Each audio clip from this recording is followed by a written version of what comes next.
구독과 좋아요 많이 눌러주세요. 방장에게 큰 힘이 됩니다.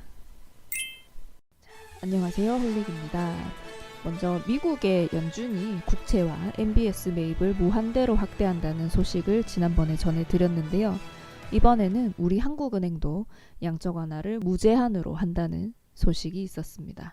코로나19로 인한 금융시장 불안을 막기 위해 한국은행이 석 달간 돈을 무제한으로 풀기로 했습니다. 과거 외환 위기나 금융 위기 때도 쓴 적 없었던 조치입니다. 한국은행이 기준금리를 인하한 후 열흘 만에 꺼내든 추가 카드는 무제한 유동성 공급입니다.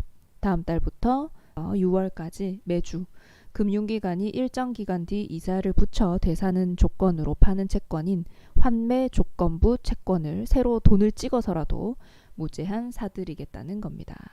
외환 위기나 금융 위기 때도 쓴 적 없었던 조치로 미국이나 유럽 중앙은행의 소위 양적 완화와 유사한 성격입니다. 환매 조건부 채권 거래를 할 수 있는 금융기관에 증권사 11곳까지 추가해서 대상증권의 한국전력 등 공기업 채권 8종도 새로 포함시켰습니다. 한은은 필요하게 되면 이 조치 기한을 7월 이후로 연장하는 방안도 고려할 방침입니다.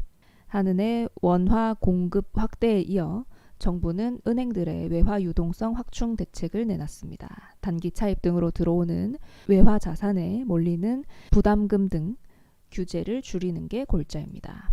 그리고 한 달간 외화 유출액 대비 즉시 쓸 수 있는 외화 자산 비율인 외화 유동성 커버리지 비율도 5월 말까지 현재 80%에서 70%로 낮추기로 했습니다. 그런데 미국이 양적 완화를 무한대로 하는 것과 한국은행이 하는 것에는 좀 큰 차이가 있거든요. 한국은행도 양적 완화를 결정하기까지 시간이 조금 걸렸는데 그 이유도 말씀드릴게요. 한국은 연준의 조치를 바로 취하기 어려운 이유를 크게 3가지로 들고 있습니다. 첫 번째는 한국은행이 회사채나 CP를 사들이는 것은 한은법에 저촉된다는 겁니다. 한은의 관계자는 한은법 68조, 75조, 76조에 따라 한은 국채와 정부 보증채만 인수할 수 있고 회사채와 CP는 살 수 없다고 말했고, 국회와 정부가 한은법의 관련 조항을 손질하거나 완화한다면 회사채와 CP를 사들이는 것을 검토할 수 있다고 덧붙여 썼습니다.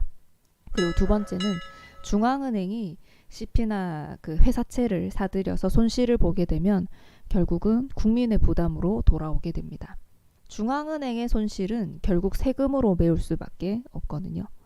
이 때문에 회사채 매입은 중앙은행의 본질적인 영역을 넘어서는 문제라고 한은이 보고 있는데, 미국처럼 정부가 기업 어음 매입 기구 이런 것들을 세우고 한은이 이 기구에 대출을 해주면 여기서 CP를 매입하는 방식으로 검토 가능하다고 했습니다.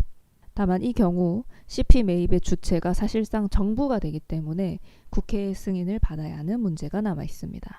그리고 세 번째, 무제한의 양적 완화로 가면 외국 자본이 이탈할 수 있다는 거예요. 한은이 원화를 대거 찍어내서 국채를 사들이면 원화 가치가 하락하고 달러 원 환율은 상승하죠. 그렇게 할 수밖에 없다는 것이 한은의 설명입니다.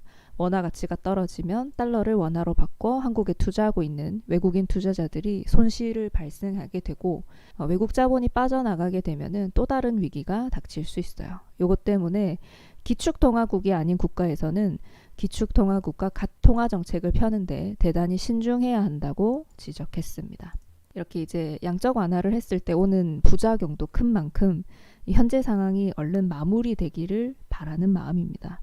전 세계적인 유동성 공급으로 인해서 세계 증시도 어느 정도 회복을 한 상태입니다만은 현재 반등을 완전한 상승 추세로 전환으로 보기는 어려워요.